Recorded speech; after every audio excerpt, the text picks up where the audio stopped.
You've been working yourself to death for something you thought would finally make you feel alive. Maybe it's the business you're building, the degree you're chasing, the promotion you've been angling for, the platform you're growing, the reputation you're protecting. You're not lazy. You're not sitting around waiting for handouts. You're hustling, grinding, putting in hours that would break most people.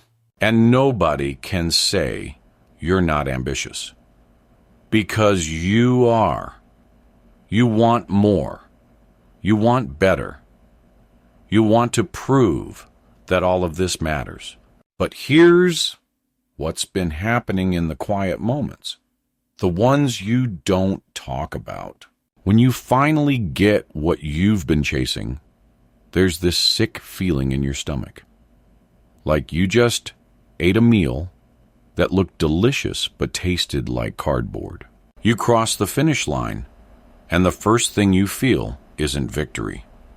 It's emptiness. So you set a new goal, a bigger one, and you tell yourself that next time it'll be different.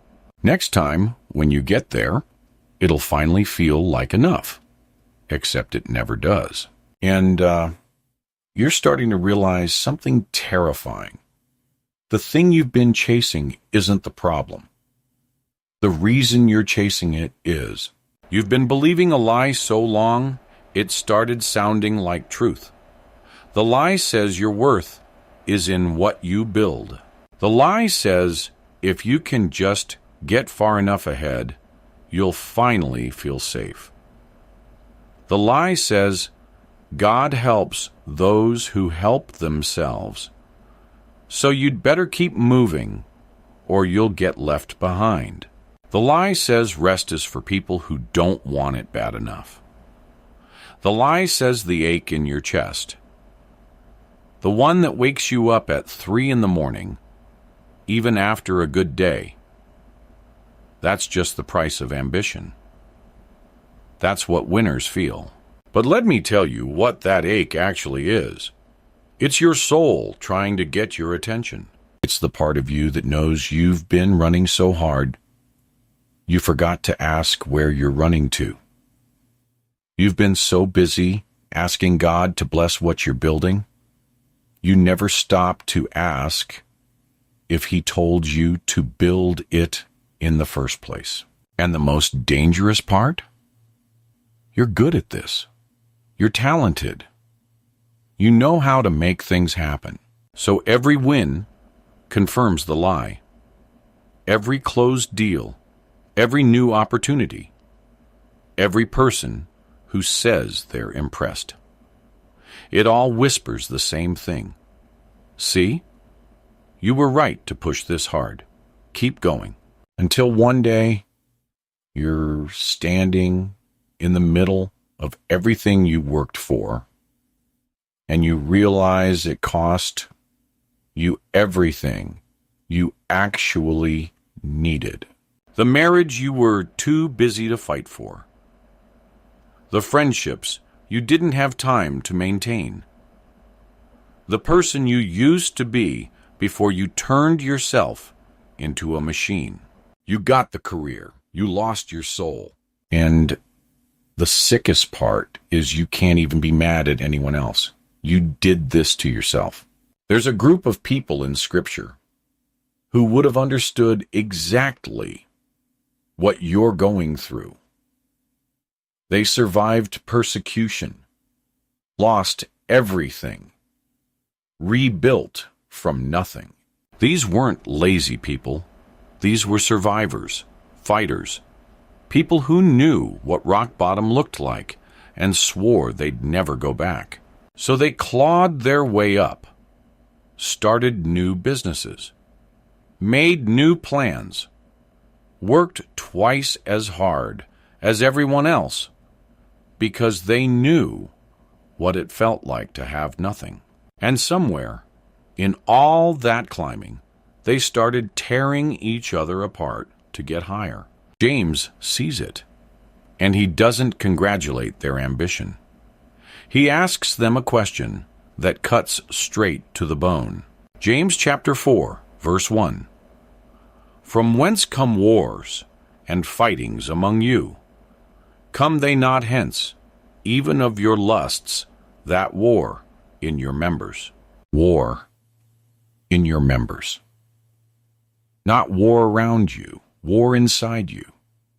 This is a battle you're waging inside your own body, because what you want and what you need are two completely different things. And the fallout isn't just internal anymore. It's bleeding into every relationship you have. You're fighting with people who aren't your enemy, because there's a war happening inside you that nobody can see. Verse 2, Ye lust and have not, ye kill and desire to have, and cannot obtain. Ye fight and war, yet ye have not, because ye ask not. You're exhausted because you've been fighting for things you were supposed to ask for. You turned prayer into a business plan, and God into a consultant. You don't come to Him for direction. You come to Him for approval. You've already decided what you want. You just need Him to sign off on it. And when He doesn't give you what you asked for, you don't stop and wonder if maybe He's protecting you from yourself. You just ask louder, work harder, push further. Then verse 3 drops the hammer. Ye ask and receive not, because ye ask amiss, that ye may consume it upon your lusts. Ask amiss. The Greek word there means corrupted intent.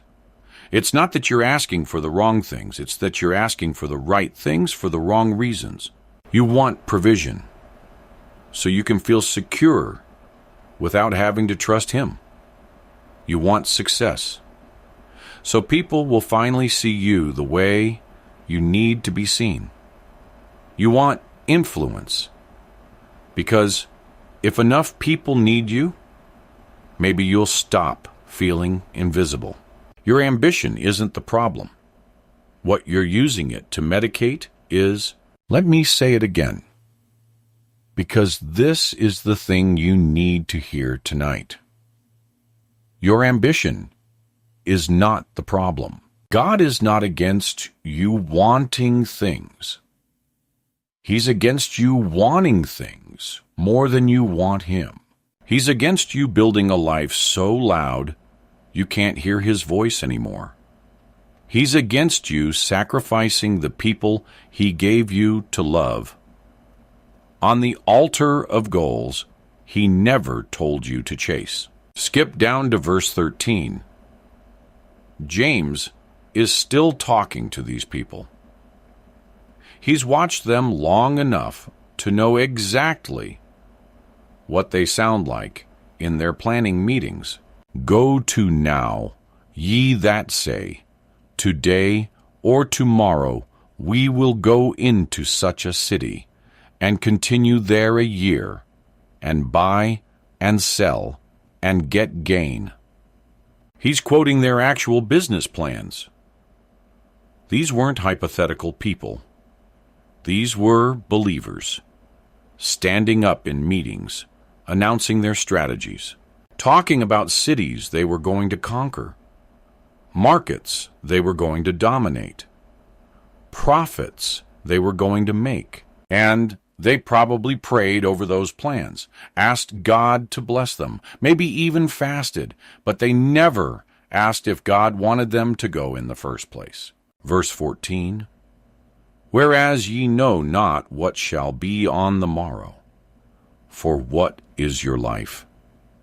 It is even a vapor that appeareth for a little time, and then vanisheth away.